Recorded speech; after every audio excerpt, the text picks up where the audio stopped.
ಸಮಯ ಅವ್ರಿಗೆ ಬಂದಿರಲಿಲ್ಲ.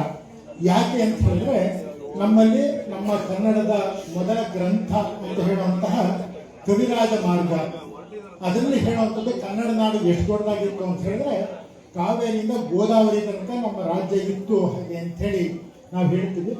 ಆನಂತರ ಇಲ್ಲಿ ಆಳದಂತಹ ಮನೆತನಗಳು, ರಾಜ ಮನೆತನಗಳು ಆ ರೀತಿ ಆಗಲ್ಲ. ತುಂಗಭದ್ರದಿಂದ ಮುಂದಕ್ಕೆ ನಮ್ಮ ಕನ್ನಡ ನಾಡು ಹೋಗಲೇ ಇಲ್ಲ. ಆನಂತರ ನಮಗೆ ಗೊತ್ತಿರಬೇಕು, ಮೈಸೂರು ಅರಸರು, ಇವತ್ತು ನಮ್ಮ MP ಅವರು ಬರ್ತಾ ಇದ್ದಾರೆ. ಇಲ್ಲಿ ಕನ್ನಡ ಚೆನ್ನಾಗಿ ಬಳಕೆಯಲ್ಲಿತ್ತು.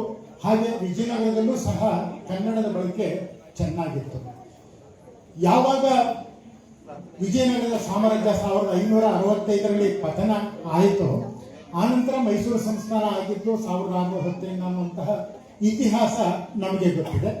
ಇಲ್ಲೂ ಸಾಕಷ್ಟು ಜನ ದೊಡ್ಡ ದೊಡ್ಡ ಮಹಾರಾಜರುಗಳು ಶೌರ್ಯದ ದೊಡ್ಡದಾಗಿ ರಾಜ್ಯವನ್ನು ದೊಡ್ಡದಾಗಿ ಕಟ್ಟಿದ್ರು.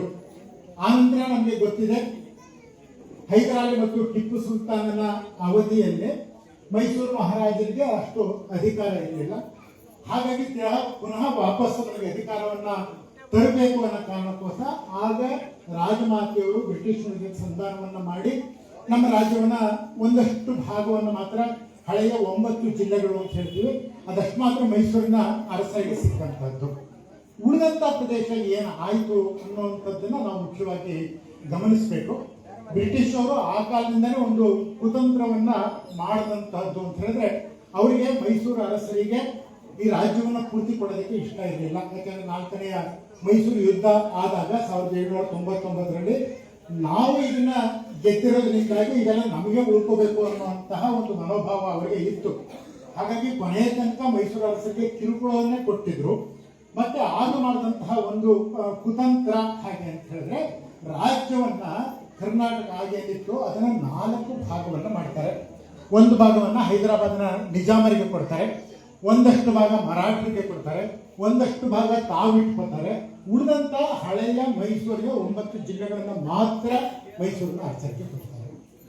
ಈ ರೀತಿಯಾಗಿ ಉಚಿತವಾಗಿ ಸಿಕ್ಕಂತಹ ಭಾಗ ಏನಿತ್ತು, ಕನ್ನಡದ ಮಾತಾಡುವಂಥ ಭಾಗ ಏನಿತ್ತು, ಅದನ್ನ ಈ ಮರಾಠಿಗರಾಗಲಿ ಅಥವಾ ಹೈದರಾಬಾದ್ನ ನಿಜಾಮ ಆಗಲಿ ಅವರಿಗೆ ಅಭಿಮಾನ ಇರಲಿಲ್ಲ, ಅದನ್ನ ಮಾರ್ಕೊಂಡ್ರು.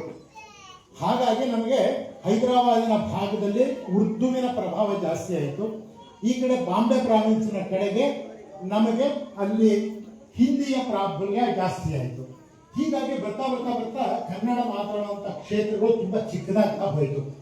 ಇದನ್ನ ಒಂದು ಮಾಡಬೇಕು. ಇಷ್ಟು ಹೇಳ್ತಾರೆ, 22 ಭಾಗವಾಗಿ ಕನ್ನಡ ನಾಡು ಹರಿದು ಹಂಚಿ ಹೋಗಿತ್ತು.